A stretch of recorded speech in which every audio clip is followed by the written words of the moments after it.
Hello, everyone. Good evening. Hope you're enjoying the week. Mm, There is no reading assignment for this class, so definitely you'll be enjoying. But however, as I mentioned in the class, I want to give you assignments, which is practicals. Okay, it's a kind of a practical assignment. So I want you to listen to this video, and after listening to this video, answer. No, I would give 5 questions. So I want you to answer the 5 questions. Okay, fine. So I just want to explain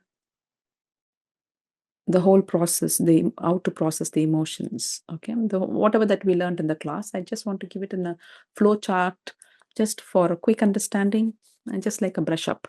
Okay, fine. So, childhood emotional injuries, as you all know, we are constructed. We are constructed by people around us, starting from the emotional blueprint that we get, we inherit, and then in utero blueprint that we received, and starting from the process of starting from day one, we are being nurtured and constructed by our loved ones, by our attachment figures, by our parents, caregivers, siblings, friends, everyone. And apart from it, we also got nurtured by the society, culture, religion, community, whatnot, all factors, all external factors kind of, nurtured us, gave us information, shaped us, pruned us, who we are right now, whatever the definition that we want to give based on that respectful model, right? All that was constructed. So the construction process, through the construction process, not all constructed aspects were bad or painful. Of course, it has its own celebrative moments, good memories, but still it is a constructed self. Okay, you should have that clarity. So whenever there is the painful part, the injured part of the constructed self, what it does is, just not the painful part, even the the good part, because the child, um, mental filters are not yet formed. It's in the process of formation, and moreover, there is no filters to protect subconscious, right? So whatever that happens in the childhood gets registered or gets stored up in the unconscious realm as core belief system. Okay, CBS. So as I told you, if at all, if we have a formula to process our emotions, when it is processed, the pain flows out, and the emotional part of the whole situation expires. See, for example, let me give you an example. If a child gets, while playing, the child falls down or gets hurt, and the child comes back crying to mom, and immediately mom hugs the child, pacifies the child, um, cleans the wound, and tells, oh, mommy is there, I know it is hurting, 2 or 3 comforting words and all those things. When this happens, actually the pain, emotional pain, is getting processed. And the child may still have the pain, physical pain. It may even end up as a fracture, or the pain may last for more than 2 or 3 days, or for even weeks, but the emotional part of the whole thing gets processed. So that is what emotional processing is all about. Emotional processing is not a big deal. Why it seems so heavy now is because we left it unprocessed for years and years. And now it is like kind of, concrete blocks. And we don't know how to layer it out and how to process it out. Otherwise, processing emotions are very very easy. Just take few moments, few seconds to just give a hug to the child and just say, mommy is there, I'm so sorry, it's hurting you, simple. The child gets healed. That's all about the processing. That's why parenting is very very important. We miss the golden opportunity, and then we sit and kind of do a great process, difficult process to parent the child.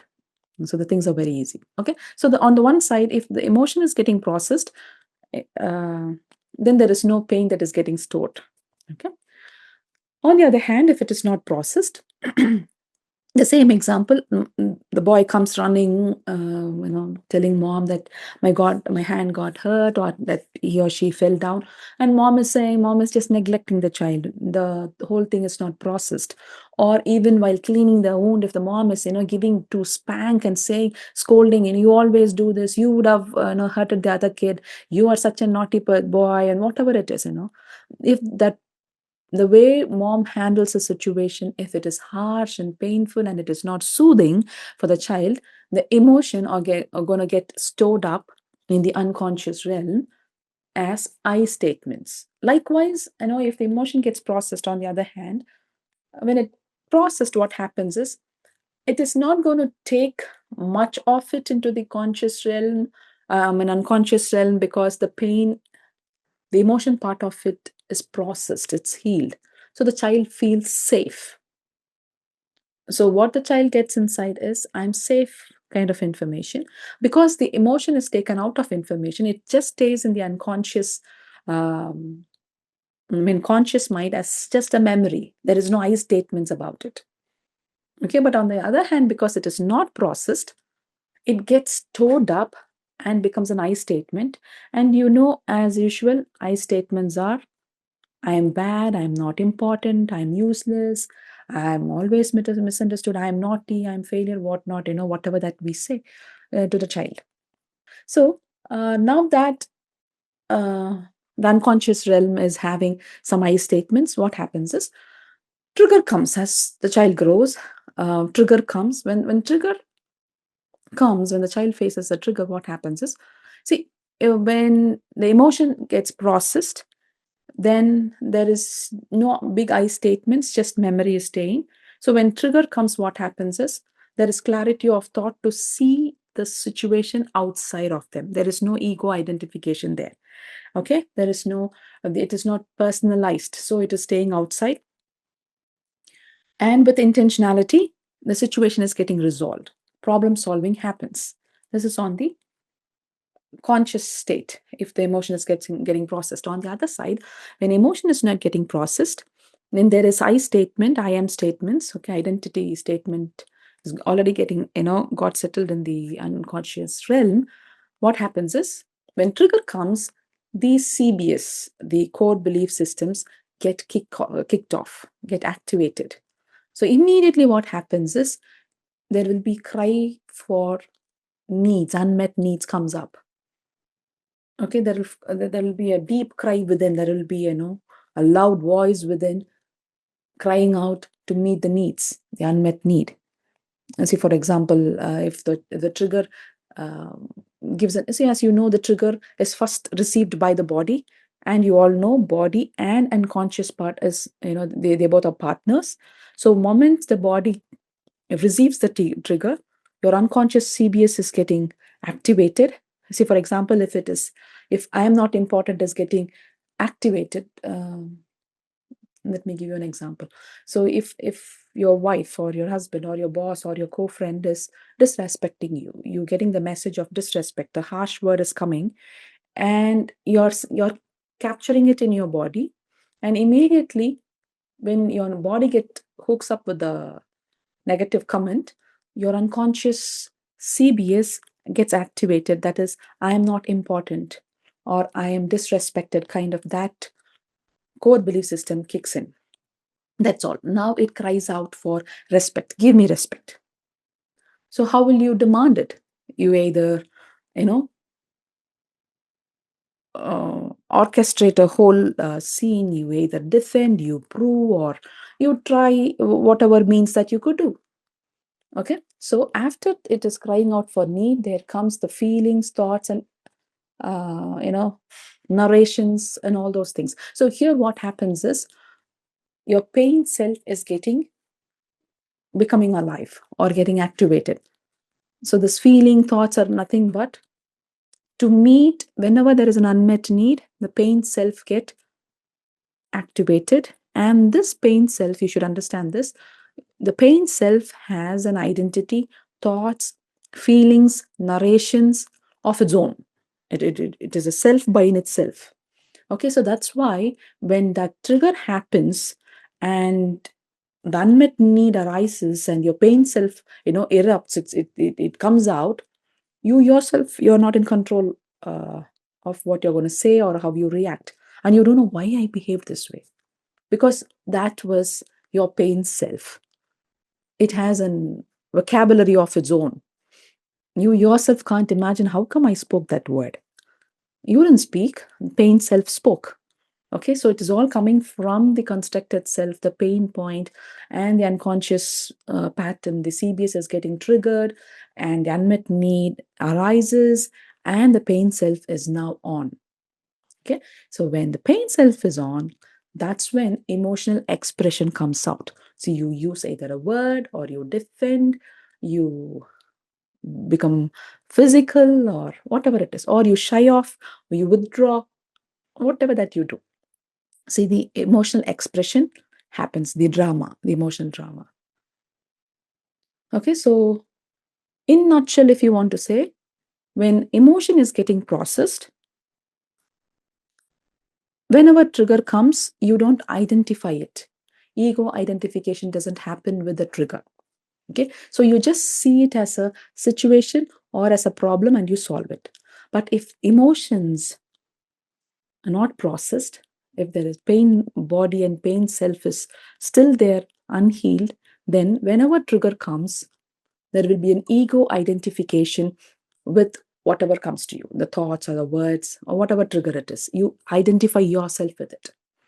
Okay, so that's why in solution part we saw, I think in the third class, the distance to see constructed self is not who I am. I am the real self, and there is no sense of lack in this real self. This real self has, has a sense of completion. It's complete, whole.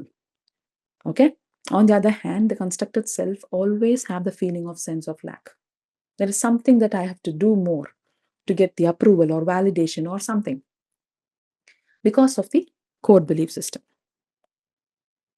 Got it? So once the emotional drama happens, emotional expression happens, it twists, or what it does, it distorts the perception, how you see others, how you see yourself, and how you see the world. It distorts the perception, and once the perception gets distorted, that becomes your reality.